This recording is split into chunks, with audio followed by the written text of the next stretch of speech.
स्थल है वह गोरखपुर के इर्द गिर्द स्थित है। भगवान बुद्ध की महापरिनिर्वाण स्थली कुशीनगर गोरखपुर से मात्र 50 किलोमीटर की दूरी पर स्थित है। संत कबीर की पावन निर्वाण स्थली मगहर गोरखपुर से मात्र 30 किलोमीटर की दूरी पर स्थित है। भगवान बुद्ध की जन्मस्थली लुम्बिनी यहाँ से 90 किलोमीटर की दूरी पर स्थित है और जैन परंपरा के 24वें तीर्थंकर भगवान महावीर की पावन पावानगरी इसी गोरखपुर में मात्र 70 किलोमीटर की दूरी पर स्थित है। अगर हम इस देश के अंदर भारत की सनातन परंपरा के एक महत्वपूर्ण केंद्र अयोध्या श्री राम जन्मभूमि की बात करें तो मात्र 2 घंटे की दूरी पर यहां से अयोध्या और 2.5 घंटे की दूरी पर वाराणसी बाबा विश्वनाथ की पावन धरा इस गोरखपुर में स्थित है। ऐसी महत्वपूर्ण धरा पर जो न केवल भारत की सनातन परंपरा की बल्कि भारत की आध्यात्मिक परंपरा का प्रतिनिधित्व भी करता है, देश की आज़ादी की लड़ाई में भी जिस धरा की एक महत्वपूर्ण भूमिका रही है, लेकिन आज़ादी के पूर्व भी और आज़ादी के बाद यह क्षेत्र शैक्षिक रूप से, आर्थिक रूप से जिस विपन्नता का शिकार था, आज इस देश के यशस्वी प्रधानमंत्री आदरणीय श्री नरेंद्र मोदी जी के नेतृत्व में डबल इंजन सरकार ने उस आर्थिक विपन्नता से उसे मुक्त करते हुए आज शैक्षिक और आरोग्यता के एक महत्वपूर्ण केंद्र के रूप में पूर्वी उत्तर प्रदेश और देश को स्थापित करने का जो संकल्प लिया है, आज उसके एक वट वृक्ष के प्रथम कॉन्वोकेशन सेरेमनी कार्यक्रम आपके इस सानिध्य में यहां पर संपन्न होने जा रहा है। एम्स यह एक सपना था गोरखपुर के लिए 2014 के पहले।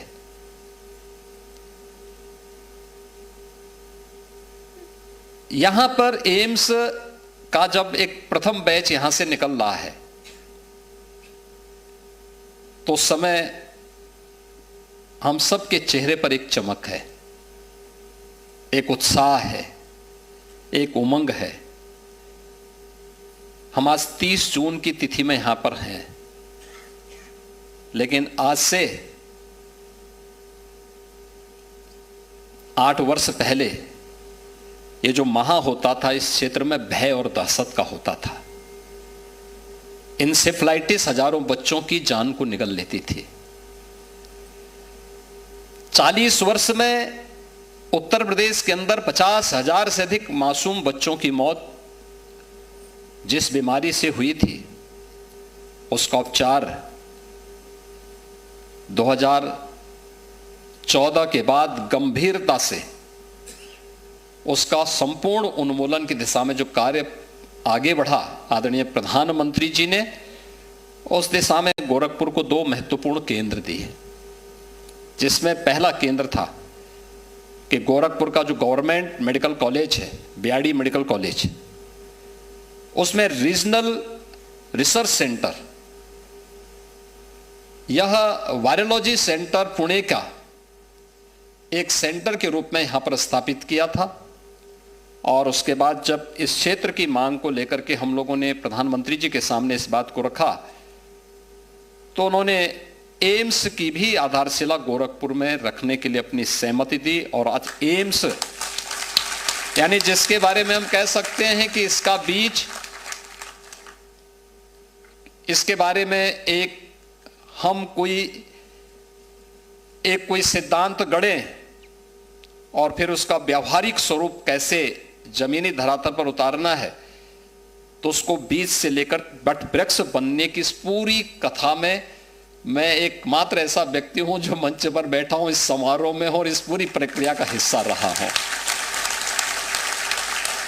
मैंने इस पूरी प्रक्रिया को अपनी नजदीक से देखा है, सड़क से संसद तक की लड़ाई को लड़ा है। और आदरणीय प्रधानमंत्री जी के द्वारा जब जुलाई 2016 में इसकी आधारशिला रखी थी, आधारशिला तो हमने रखी थी लेकिन हमारे पास लैंड नहीं थी। लेकिन सुखद संजोग ऐसा था, ईश्वर की कृपा ऐसी थी कि मार्च 17 में मैं ही चीफ मिनिस्टर बना और मैंने सबसे पहले इस लैंड को एम्स गोरखपुर के नाम पे करने का काम किया था।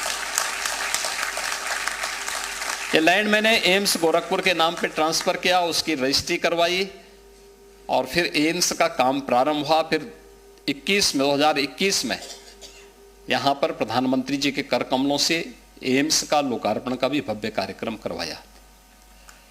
पहला बैच 2019 में यहां आया था और इस बैच के साथ इंटरेक्शन करने के लिए मैं स्वयं यहां आया था, क्योंकि मेरे लिए वो एक अवसर था। क्योंकि जब मैं गोरखपुर की एम्स की बात करता हूं तो केवल पूर्वी उत्तर प्रदेश नहीं है, पश्चिम उत्तर बिहार और नेपाल के भी एक बड़े भूभाग को स्वास्थ्य की सेवाएं उपलब्ध करवाता है।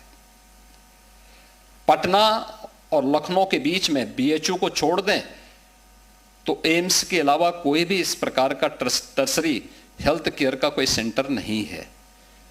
5 करोड़ की आबादी प्रत्यक्ष रूप से और 7 करोड़ की आबादी अप्रत्यक्ष रूप से एम्स गोरखपुर पर अपने स्वास्थ्य सेवाओं के लिए निर्भर कर रही है।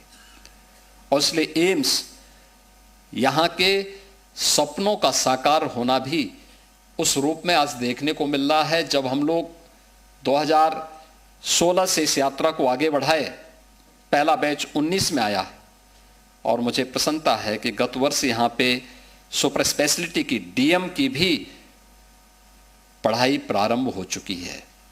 आज न केवल यूजी और पीजी और सुपर स्पेशलिटी के लिए बल्कि नर्सिंग की भी यहां पर पढ़ाई का कार्यक्रम बड़ी मजबूती के साथ आगे बढ़ रहा है। और ये उस सपने का साकार होना है जो पूर्वी उत्तर प्रदेश के लिए अत्यंत महत्वपूर्ण था। और आपके लिए सुखद क्षण इसलिए भी कि जब एम्स जिस उद्देश्य से गठित हुआ था उसमें इंसेफ्लाइटिस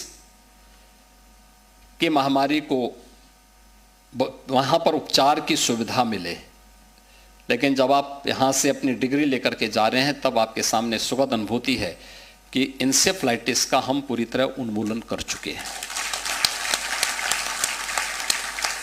आज इंसेफ्लाइटिस आपके लिए केस स्टडी होनी चाहिए। यहां पे आपके बहुत सारे फैकल्टी हैं।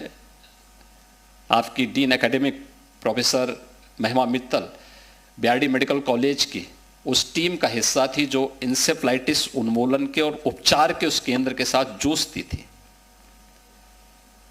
और उनके पास एक अनुभव का लंबा एक एक्सपीरियंस उन लोगों के पास है, जिन लोगों ने इस बीमारी से एक बेड में 4 पेशेंट होते थे, संसाधन नहीं होते थे।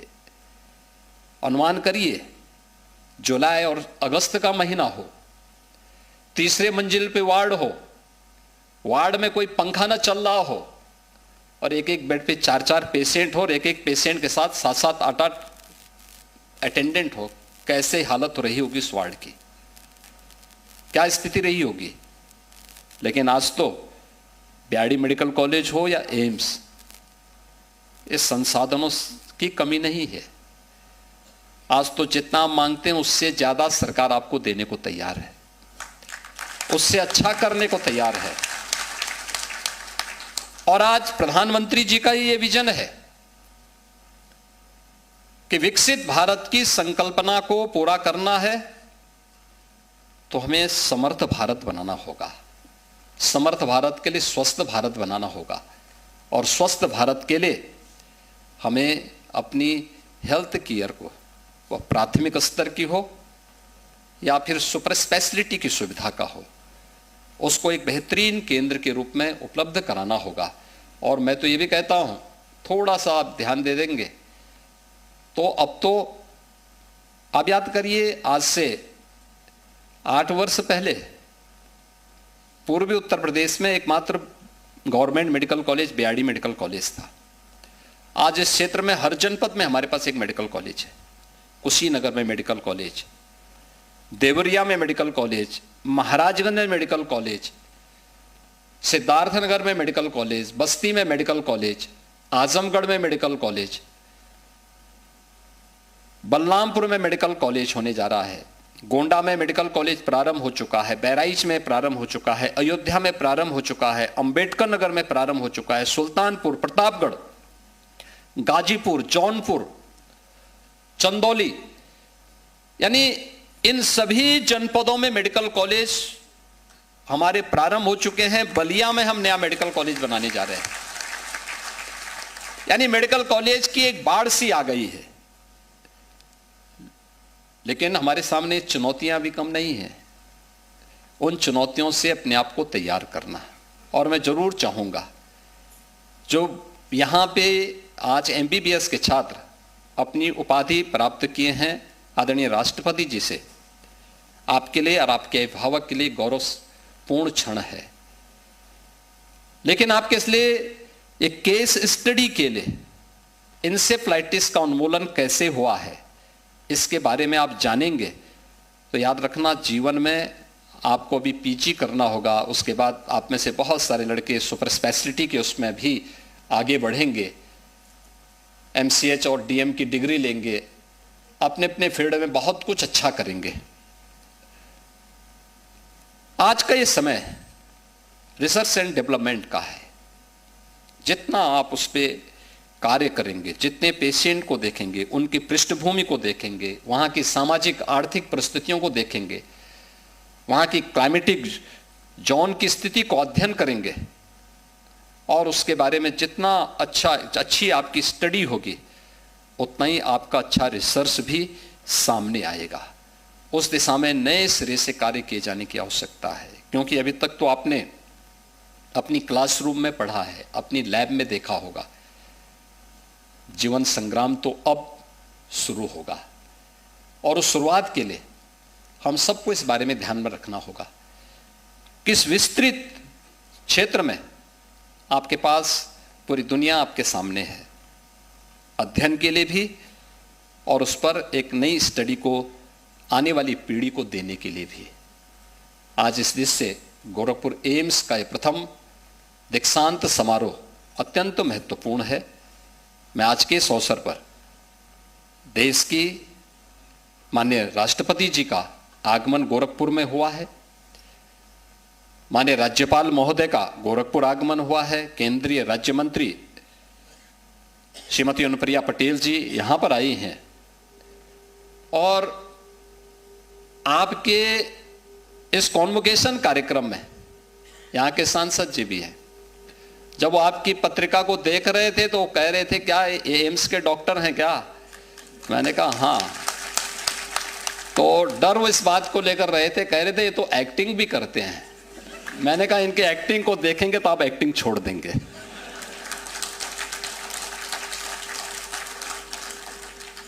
लेकिन वे एक कलाकार हैं, कलाकार के रूप में अपनी भूमिका का निर्वहन करने के साथ साथ विकास में भी अपना सहभागी बनते हैं। आज के इस अवसर पर उपाधि धारण करने वाले आप सभी यूजी के, एमएससी के और अन्य उन सभी छात्रों को, छात्राओं को मैं हृदय से बधाई देता हूं, आपके अभिभावकों का अभिनंदन करता हूं, आदरणीय राष्ट्रपति जी का हृदय से आभार व्यक्त करते हुए आप सबके प्रति मैं अपनी शुभकामनाएं देते हुए वाणी को विराम देता हूं। धन्यवाद। जय हिंद।